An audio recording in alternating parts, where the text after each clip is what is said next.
Hello and welcome to a brand new episode of Happy Mum, Happy Baby, the podcast. I actually can't believe that I'm introducing today's guest because she is an icon. So much of her life has been iconic. She's frowning at me already. I completely agree with myself.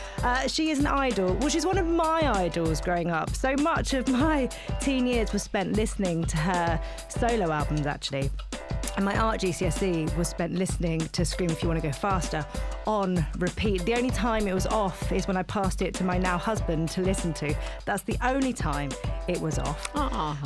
She's obviously inspired so many people across her career, starting in the mainstream, I guess, with the Spice Girls. But now she's continuing that with fiction. And her first bit of fiction is out now, I think now, by the time this podcast is going out, Rosie Frost and the Falcon Queen. It is amazing. I loved it.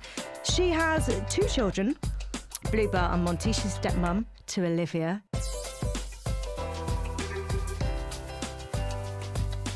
It's Geri Halliwell-Horner. Hi! I'm so excited to have you in the studio. Oh, thank you so much for having me. Oh, it's an absolute pleasure. And just for anybody that has never met this wonderful woman in person, she's gorgeous. I'm like, wow, these sparkling eyes. You know, something. I don't know if you can. Now that you can feel that down the line on a podcast. But no, it's lovely. It's a pleasure to be here. Thank you. I told myself on the way in, rein it in, don't fangirl. And now your introduction is a big fangirl. I love it. Do you know what? I really like it when other females are complimentary and supportive, of each other. I actually find it more of a compliment. Do you? Yeah. It's a bit like, when you get dressed and sometimes you might wear something and maybe your husband or a guy is not going to, this is stereotyping, but might not really appreciate notice at all. Yeah. Or, he's only going to like that bodycon thing. That's what he's going to get. But when you wear something pretty that's sort of, or something a bit different, and the other girl notices and goes, oh, I like that. I find it really affirming. Nice. I like that. So I always try and say, if I see some, I don't know, the other way around, I think it's good all round, right? Oh, I love that. Yes, absolutely. I spent the whole week reading. You've read it? I've read it. Wow, thank you so much. It's so good. I would say, so obviously it's this is how I would sell it. It's historical fiction that's a mixture of Harry Potter and the Hunger Games. That's how I've got it in my head. Interesting. Yeah. Okay. And I love her. I love it. I love the fact that it kind of celebrates all of your qualities as well, but through fiction, like all the things that bring you power. Yeah. I feel her in it. But at no point was I reading it going, oh, it's Geri. You know what I mean? Yeah. Like I fully was invested with Rosie Frost. Okay, I'm so happy. It's so like to the readers listening, knowing that G, do they call you G? Yeah. G, she's, she writes books, and to have someone, when you write a book and they give you feedback, it's so nice. Yeah, it's like, wow. And, it's like having a baby, actually. Well, it's nerve-wracking as well, because you've been working on it for 8 years. Yeah. So to suddenly have that work out there. Yeah.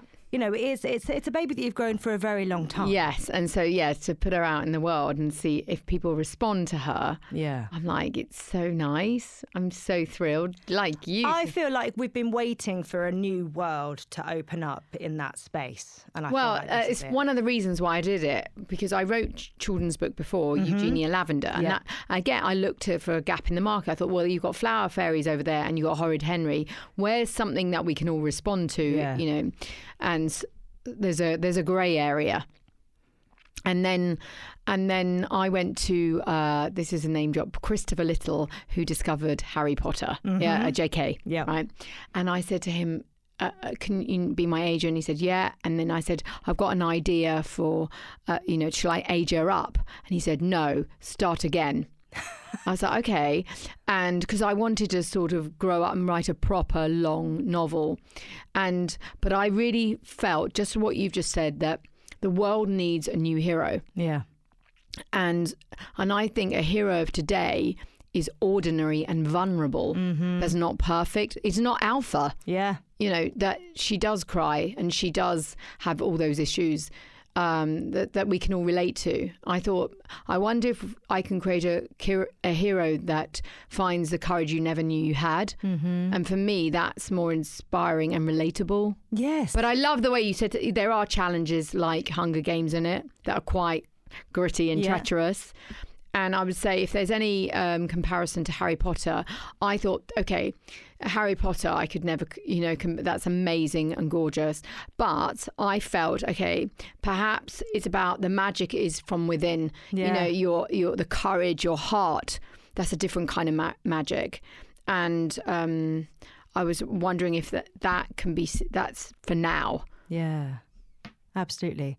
And I also love the way that you sort of delve into those feelings of overwhelm that I think so many kids are facing now. And to see that in fiction, I think so many people are going to be able to relate to it. I kept on asking myself, why am I doing this? Right. Yeah.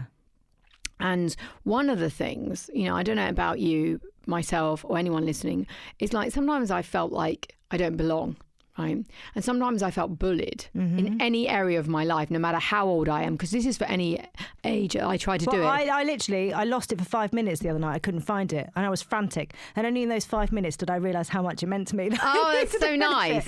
Yeah. So I wrote this for anyone that feels they want to find their power. And because I used to find, connect to stories or music and it would uplift me. I said, that's why I'm doing it. Of course, it's like fun and full of adventure, but there's a little bit of vegetables in the chocolate, basically. I like that. Vegetables in the chocolate. Yeah, hide it. Yeah, because no one wants to feel like they're being. I don't know. I think we're spiritually hungry. Yeah, but we don't realize we are. Yeah. But we also, have got our attention needs like constant stimulation. So I try to write a book that's for the reluctant reader as well. But then also if you're curious and you like facts, it's in there too, if you want it. Yeah. If you like a bit of history and conservation. Yeah. It made me Google. Did it? Yeah.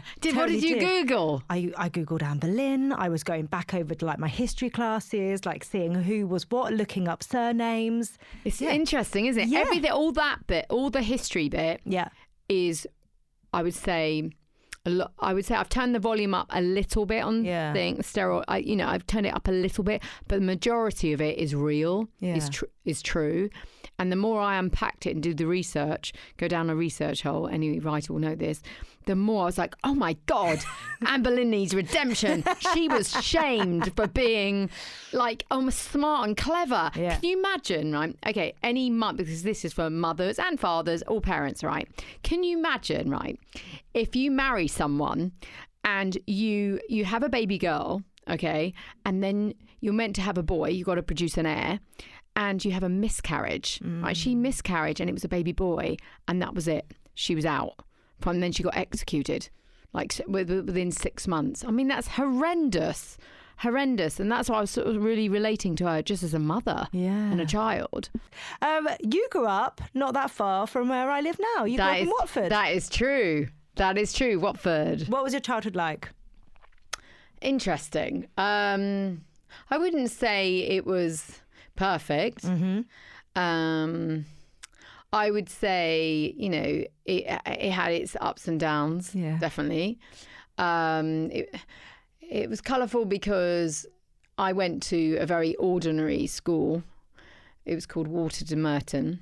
Doesn't sound like it doesn't sound. But then the interesting path I took was that I got picked out of the whole school, 2 girls to go on to Watford Girls Grammar, which was amazing. And so that sort of really took me down a different path of education. Was your school before mixed? Yes. And then you went to an all-girls school? And then I went to an all-girls school. How did that change things within you, do you reckon? I had a brother, so I sort of understood the reality of what male meant. But what I did see was a lot of girls found the caretaker rather handsome, and you think, all right, a little bit. But I definitely think it's good because it's very encouraging, and I think it endorses, the empowerment. Yeah. But where I tell you what I did do there was I became charity monitress. And it was really that was a really positive experience, championing something at an early age. So I think it was a very good school. Did you ever look ahead to the future and see yourself with a family? My parents divorced, and so that definitely left. How would you say? I didn't have a fairy tale ideal of what it looked like. Yeah. And actually, it made me a little bit. I wanted to find my own autonomy. That wasn't my end game goal, if I'm honest. Yeah. I've said it before. I sort of looked for I'm going to become. I had this. I'd read so many books when I was a child, and and movies, and I'd think, okay, if I get rich and famous doing whatever it is, whether it's pop star, author, movie star, whatever it is, it would give me that protection, and give me my own power back, and then I can choose. So it wasn't my first thing, although I've always liked the idea of being a mother. Really? Yes, definitely. What is it about that you think you were drawn to? I remember when I was about 29 and feeling quite. I felt like I'd outgrown a lot of things. I think you're in no man's land. You're not the ingenue anymore, and suddenly that sort of teenage bravado has gone, and and going into the 30s, I was like, and it felt quite peculiar to suddenly. I think I was a late developer anyway, but I had that sort of maternal longing, but I couldn't quite name it. Yeah. And I didn't know how to express it. It was quite confusing, I think. Yeah. I guess also, I don't know age-wise where you were when things like you left the Spice Girls and then your own career, but obviously that time would have been very busy. Yeah, I didn't have career. I wasn't thinking about children. I was thinking about career.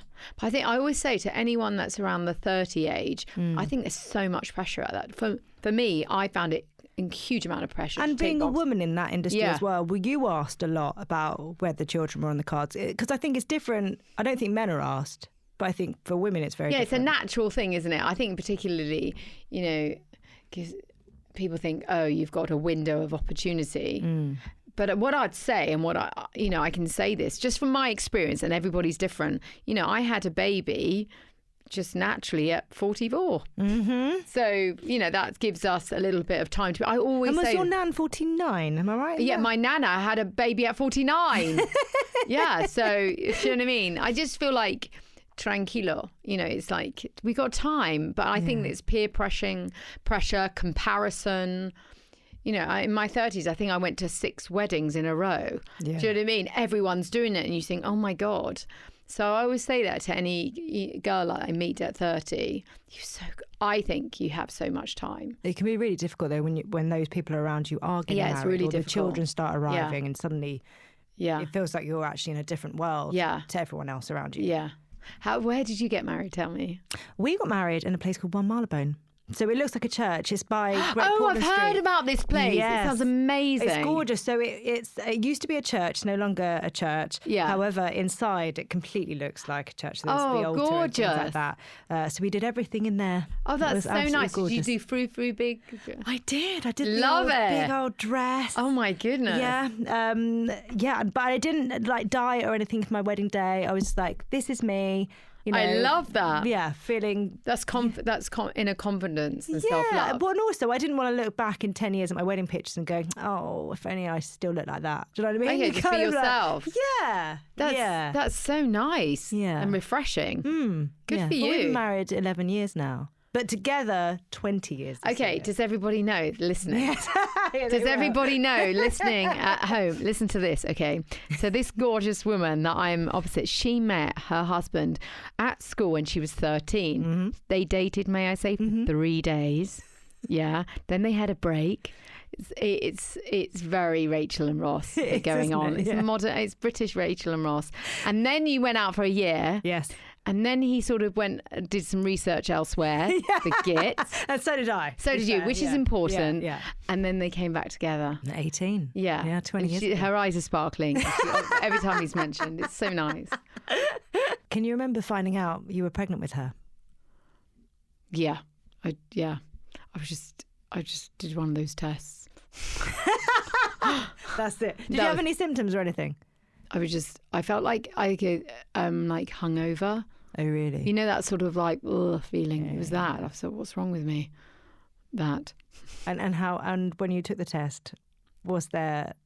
No, I was like shocked, but actually I was like, wow. Yeah. Because it's only a blessing. How was the pregnancy? It was like, I wouldn't say it was the most, it was quite, I felt quite sick all the time. Oh, really? Yeah. God, I can't remember. I don't think I was one of those like really glowing pregnancies. I wasn't. Actually, I think my mother came to me. She came to see me and she went, Geri, and then she passed me some makeup and she went, put some on. I was like, oh, you're trying to tell me. I was just like, I could not stop eating. Like, I was just like tired and eating all the time. Yeah. It wasn't pleasant. Like, oh, yeah. And how did it feel heading towards the birth?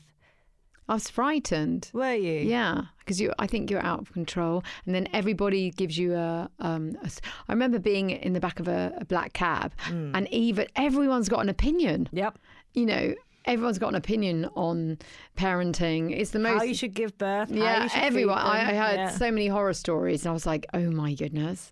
So, but can I tell you, this is so sweet, right? The same lady that the midwife that was with me for Bluebell was the same midwife, Joan, with my son. Oh my God! Yes, how good! Like 10 years later.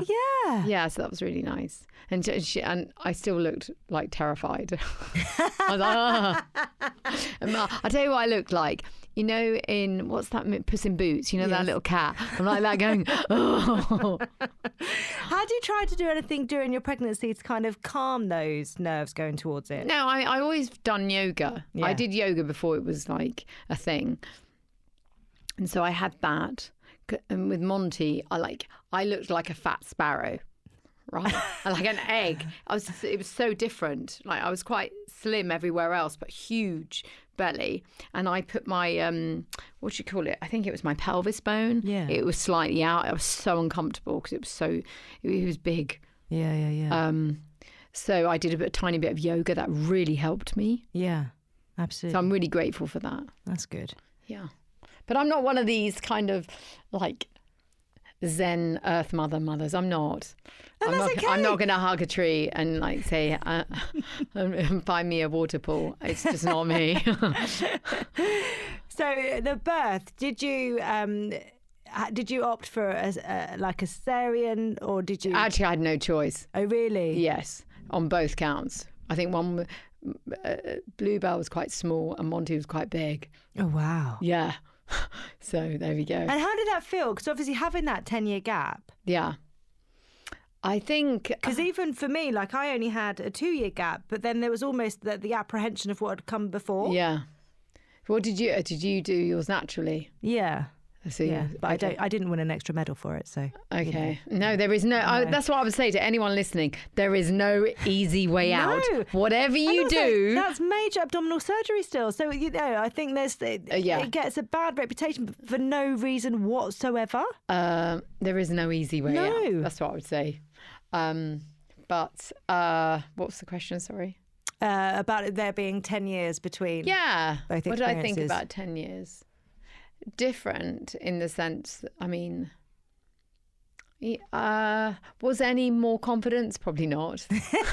Like I think when being pregnant is the one time you feel incredibly out of control. Yeah. You know, and all your armor is taken away from you. Like, so let's just say you are we go into work. That's an identity. Yeah. Okay. So towards the end, you're not working. And then, okay, you might be like, hey, I'm wearing this kind of clothing. And then that's gone, and that kind of sex appeal, gone. And so you have to, suddenly you're, Earth Mother with a big belly. And actually, this is going to happen whether you like it or not. Yeah. And you pretty much, you don't have a lot of control over it. You have a little bit, but not as much as you think. Yeah. And that's what I really learned, which is, quite challenging if one is quite controlling. A little bit. Quite controlling? Well, I guess body for you has, you've said over the years about not even the media's view of your body, but your body has been something that has been talked about a lot. Yeah. Like in terms of weight and various things. And I wonder actually during pregnancy, you have to kind of lean into that. Yeah, you've got to lean into the it. Confidence of leaning into it. Yeah. Actually, which is quite nice, isn't it? Mm. Like you feel like can feel like the queen, I think. Yeah. Enjoy it when someone gives you the seat on the train. It's a very different vibe there once you've got the baby, I think. So true. You're the most annoying person on that tube carriage. Oh my God, I've been on an aeroplane. I have been that person. And I was lucky enough to be in, up ahead, right? Yeah. And people, they're normally working and they need to sleep. They've paid for that seat because they need to sleep. And I'm up ahead for that reason too. But I remember Monty. Oh my God, I was that person with the baby. What did you do? I was just walking up and down I felt so horrible.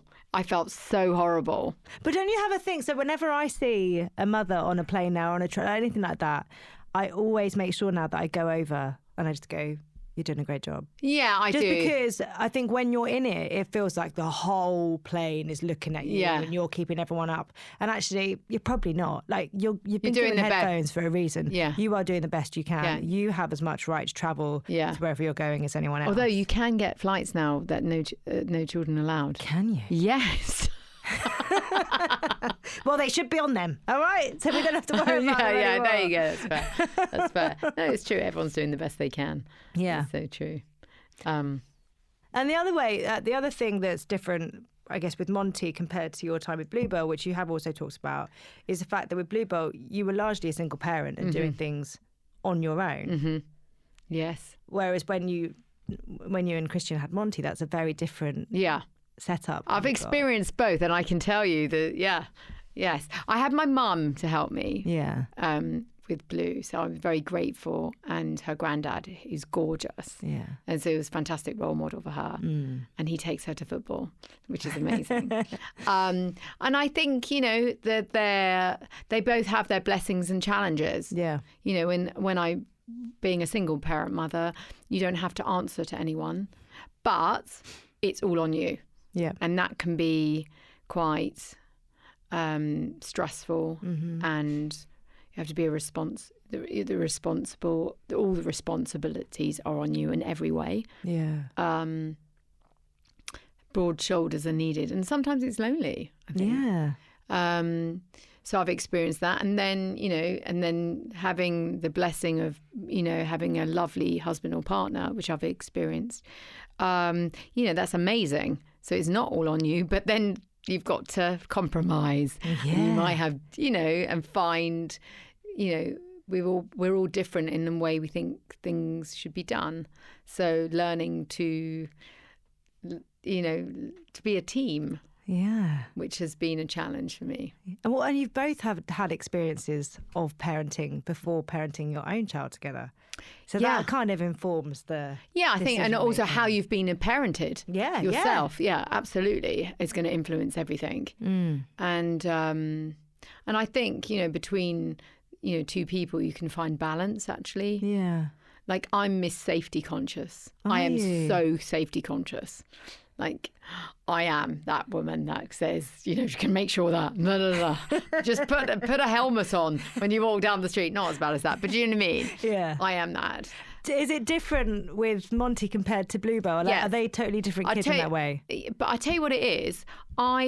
With Bluebell, when she was little, like, I had to take, she got in more, that toddler zone, when they just hurt themselves like anyone would. Do you know what I mean? She ran into a piano, she hurt her finger, and it's just little accidents that are just awful, right?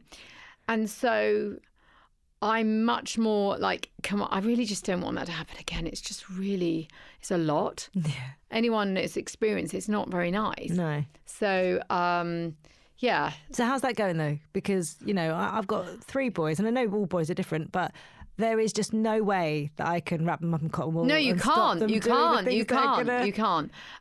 Monty actually is more into like the engineering side. I'm basically his nice. Lego assistant. That's nice. Yeah, if I showed you what he did with Lego, it's quite impressive. And so all I do is the colour coding. You know, he gets the manual out and I'm just there. He's like, Lego bitch. I just swore. But basically, I do that, which is quite therapeutic. I'm And loving a bit of Lego. yeah, I do like I love when they say, can we sit down and do that? In lockdown, I built this whole big roller coaster set. And Hang on, did you do it from instruction or imagination? No instructions. Yeah, it's nice. Yeah, there's something very therapeutic Yeah, it's about really it. nice, really nice. Yeah, So, it's a nice activity to do yeah, together. it's so nice. So he's not running around the garden then and running into Oh, he things. does run around the garden, but I'm quite pleased when he's, you know, being a bit more, you know, building things. Yeah. I think that's my experience. Bluebell was always very creative. I was taking her to like pottery shops and in that sense, or she was performing, doing her little shows. Yeah. And Monty, he's very much into engineering but he's still, you know, running around the garden with his friends. Yeah. So Can you remember what it was like meeting them both for the first time? the love that I felt. Was it instant? Because obviously that's something that people really worry about. That Yeah, the bond. love I felt was overwhelming, Really. actually. And yeah, it was a beautiful thing, actually. I don't think anything can compare you for that. Yeah. That feel of a newborn as well. They Yeah, don't it's feel gorgeous. like what you think they're going to feel like. Yeah. Because you never How really. would you describe that? I would say quite alien to start with, then quite bird-like. You know what I mean? The actual feel of their bodies. Okay. Interesting. Yeah. Because you never actually meet a fresh newborn. You know what I mean? Not in everyday life. You go and see someone. Yeah. It might be 24 hours old. You know, and they change so much within that first 24 hours. Yes, they do. Yeah, seeing the baby come out, you're like, what? Yeah. Yeah. Yeah. And mentally, that's such a big shift, kind of Yeah. going, you were in there, but now you're in my arms. Yeah. Did you get flooded with this sense of responsibility? Absolutely. But I feel like you feel like that as soon as you're pregnant. Yeah. Someone said that to me. Like, you're a mother as soon as you're pregnant. Yeah. You start worrying. I would say worry. Yeah, care. Yeah. Has that worry just stayed with you? I think it goes through different chapters. Do you know what I mean? The challenge just changes. Yeah. I mean, so I would say to anyone that has an older daughter or son, it's, I just actually said it to Bluebell this morning. It's like, I call them TARS, toddler adults, because they're almost just learning again a new set. They're learning to drive. They're learning to, be out in the world. And I'm thinking, well, I mean, I compare it to my behaviour when I was that age. I think that's what we're all scared of. is that we know what we're doing. Yeah. But I think kids generally are probably a bit more smarter than, I don't know, a bit more responsible. But so I just think that it's just a different set of challenges, isn't it? And as they get older, I do think you're constantly navigating. Yeah, I've never cracked it. No. It's guaranteed we are not going to be perfect here. Do you know what I mean? Because I'm just always learning. Mm-hmm. But what I've tried to do is have a very open discussion. Yeah. Rather than, okay, this was my way of doing it. Rather than a naughty chair, I had a thinking chair. Yes, like that. Yeah, we're gonna talk about this and what do you think about it? And the same with Monty. I do tell him off occasionally, but it's more about let's sit down and talk about it.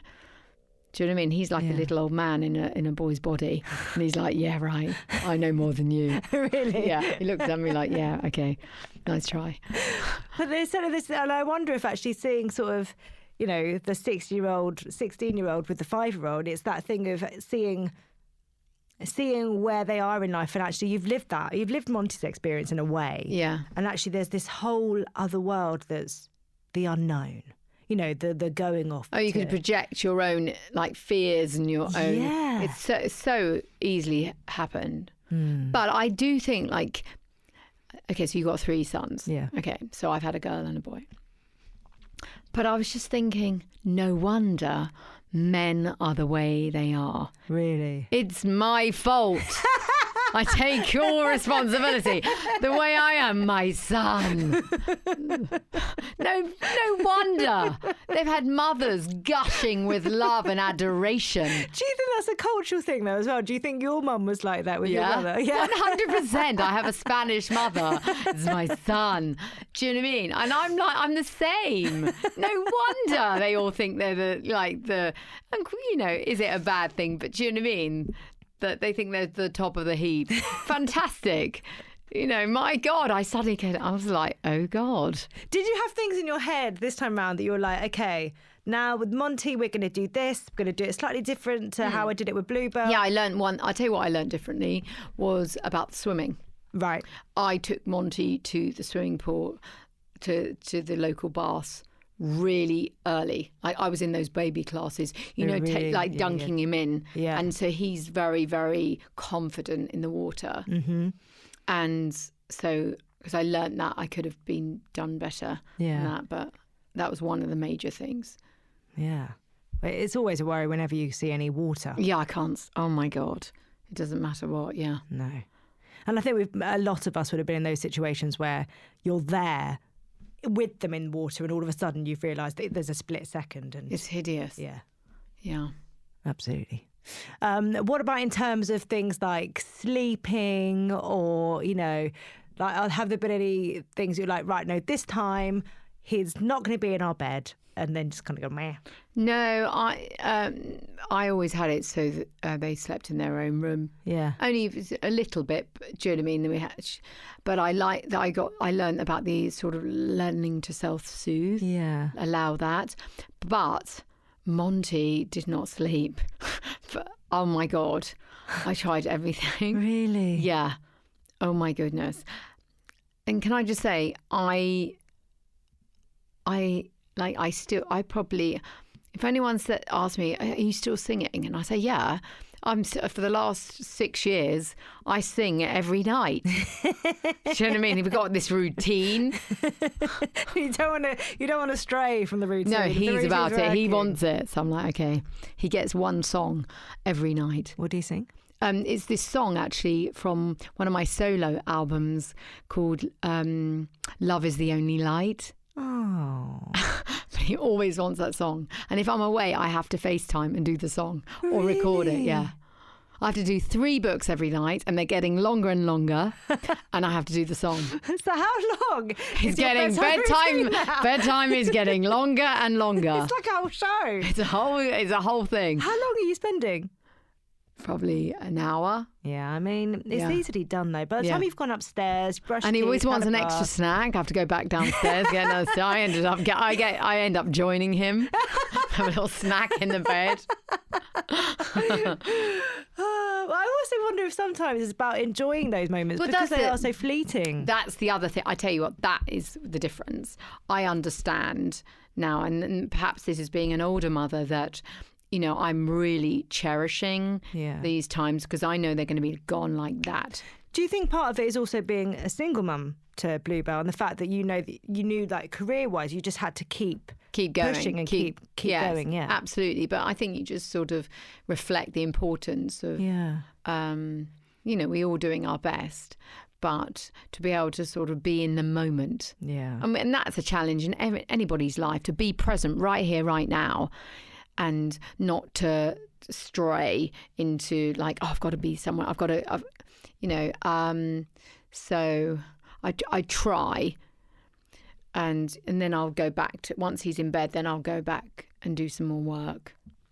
Yeah, I'll go back to writing book. Really? Yeah. So is that your schedule now, writing in the day and then writing? Yeah, as soon as they've gone to school. Then at the moment I'm not writing, I'm doing promotion for the book and my second book's in the oven. I handed it over just in time. Do you know what I learned from my husband is have goals, have deadlines, because otherwise you can just drift.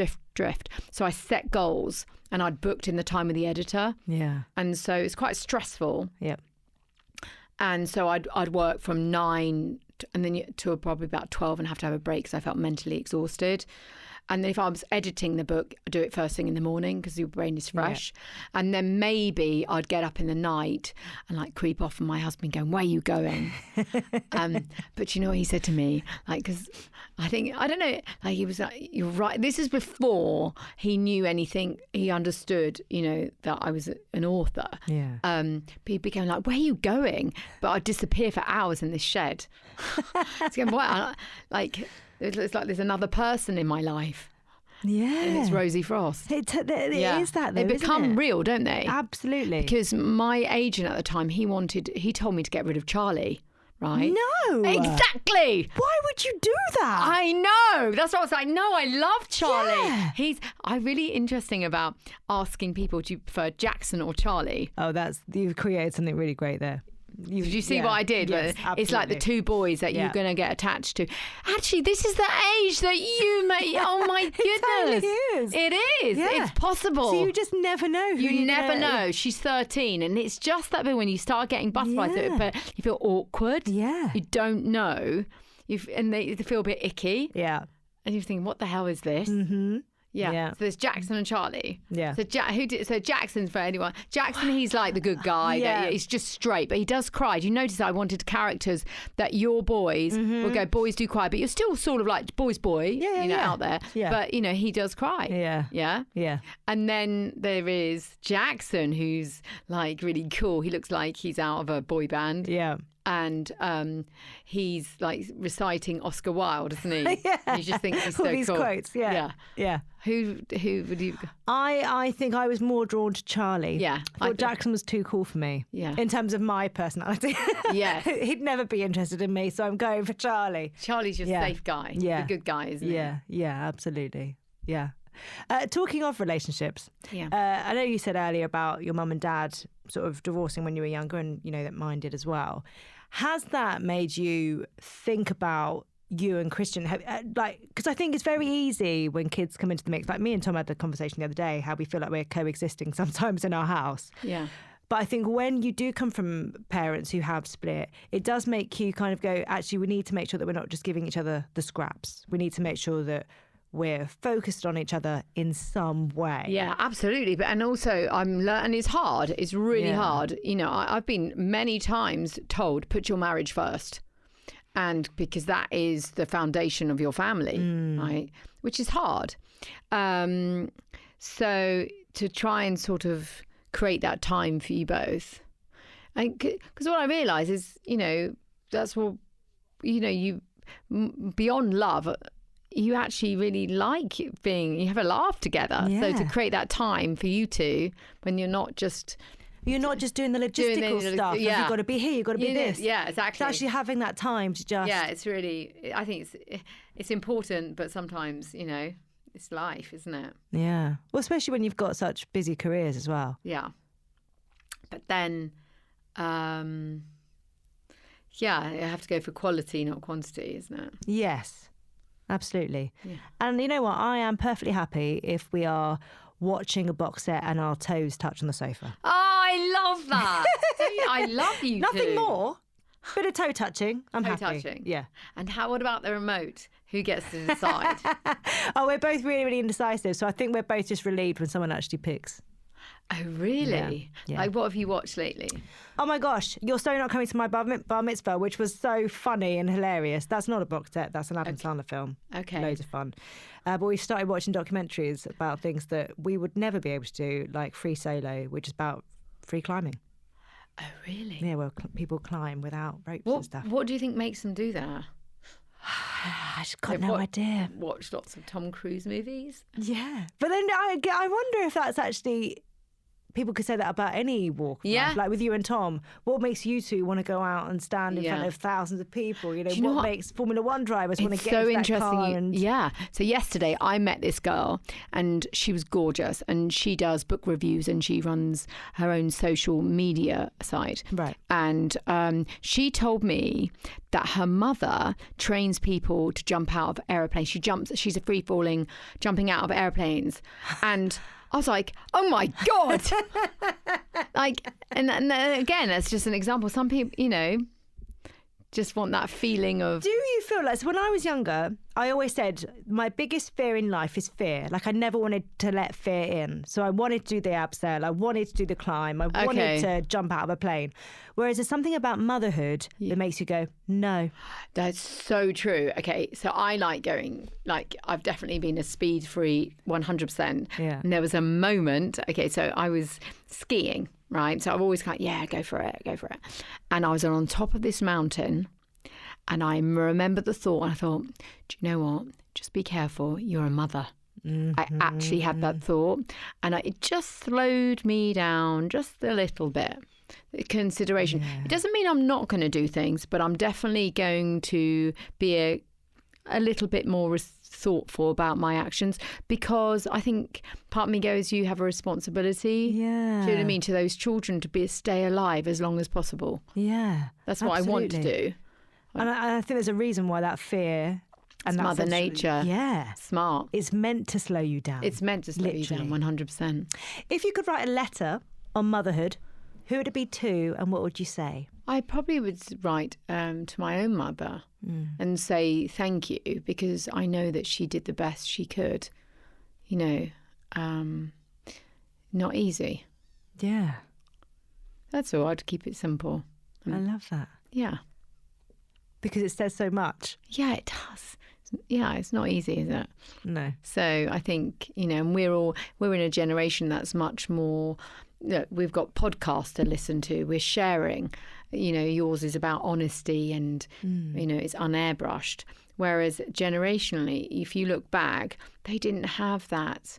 Yeah. You know, that dialogue to be able to say, oh my God, how do I do this? Yeah. You know, it was a different time. It's so funny because I've talked to my mum in the past about it, because I think we can't compare the times, because although we have the support, we've also got a very different set of judgments. 100%. It's unfair to judge it, isn't it? Where we're kind of told we can have it all, but actually that always comes at a cost. Do you know what I mean? We can't. I think it's a setup. I think no, we can't. Well, I still want to think I can. But you know what I mean? You're always kind of going, I can give you this, but at what cost? Yeah. At what cost to me? At what cost to... Yeah, you're going to have to get up at 6 a.m. and be spit spot. Yeah. If you want to get your, Yeah. If you want to still have a career and still be a present mother. Exactly that. And you're going to have to, you know, shop for your relationship. Yeah. You know. But then to not have that support network in the same way, yeah, I can't imagine what that would be like. You know, it's just learning from others that I've walked before. Yeah. There was another girl who just comes to mind, another friend that comes to mind. She said to me, you know, sometimes when you're working, okay, and that's okay. And, you know, when you're being a mum, you're being a mum. Yeah. But it goes back, I guess, to that thing you were saying about being present. If we can be present in whatever we've decided to do in that moment, rather than allowing our thoughts to go here and there. Yeah. And what I like about being a mother is that, you know, when I'm reading with my son, like he likes books that maybe I would never have picked up. Yeah. And like I've learned massively about the Titanic. Massively. I took him to the Titanic Museum in Belfast. It's amazing. Yeah. And engineering. I can name 6 brands of tractors because of him. He's taken me down another route that I would never have done. Yeah. So they wake you up and take you into different things.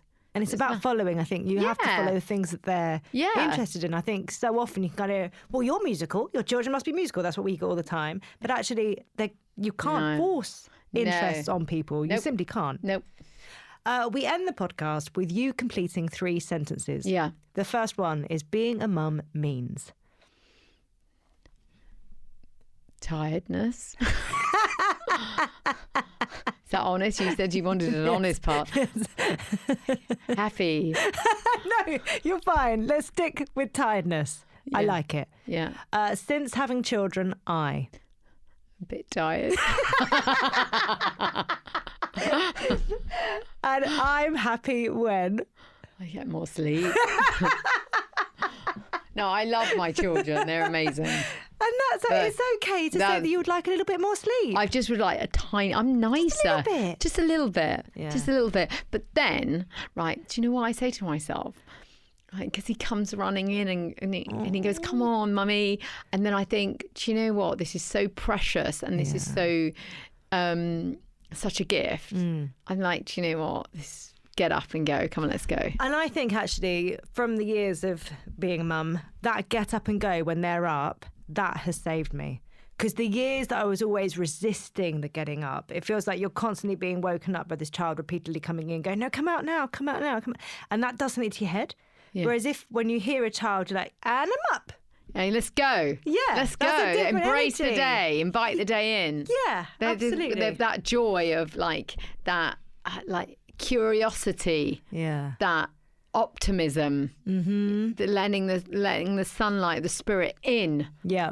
You know, that's wonderful. So they sort of reset your life, I think, which is really nice. I love that. Geri, thank you so much. Thank you so much. It's been a pleasure. It's been a delight. Thank you very much. And thank you so much for taking the time to read my book. Oh, I've absolutely loved it. I can't wait for the next one. Like, genuinely, cannot wait. Oh, thank you so much. You know that there's music in it too? No. Okay, so... Okay. Is there going to be a QR code? Yeah, it's going to be a QR code. So I've been writing music and I just put 2 songs on it and you just scan it and it's yours. That's so good. Oh, I can't wait to find that. Thank you very much.